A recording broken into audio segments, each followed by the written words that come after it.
Germantown Multi Speciality Hospital, Dr. Mir Jawad Zar Khan, National Award winner, Senior Orthopedic Surgeon and Director of Germantown Multi Speciality Hospital। इनके साथ most senior and world experience doctor की team आपकी खिदमत में रहेगी। Doctor Wasif Azam, doctor Bharvi Chandori.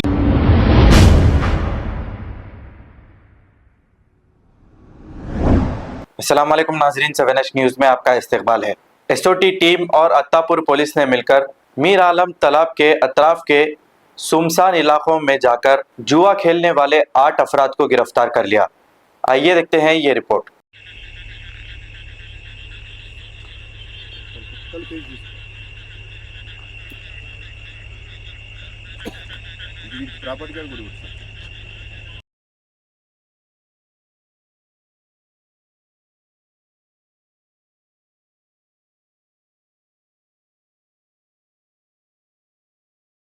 Germantown Multi Speciality Hospital, Dr. Mir Jawad Zar Khan, National Award winner, Senior Orthopedic Surgeon and Director of Germantown Multi Speciality Hospital। इनके साथ most senior and world experience doctor की team आपकी खिदमत में रहेगी। Doctor Wasif Azam, doctor Bharvi Chandori, senior cardiologist और दीगर specialist doctor की टीम खिदमत अंजाम दे रही है। Robotic surgery, advance cath lab, MRI, operation theatre, ICU, 2D ultrasound and pathological laboratory की 24 घंटे इमरजेंसी सर्विस के साथ अपने तमाम अमराज का मुकम्मल इलाज करवाइए। Germanten multi speciality hospital, opposite to pillar number 150, Attapur, Hyderabad. खबर है शहर की, खबर है गाँव की, खबर है सारी दुनिया की। 7H न्यूज़ पसंद आए तो लाइक कीजिए, शेयर कीजिए और सब्सक्राइब करना ना भूलें। 7H news.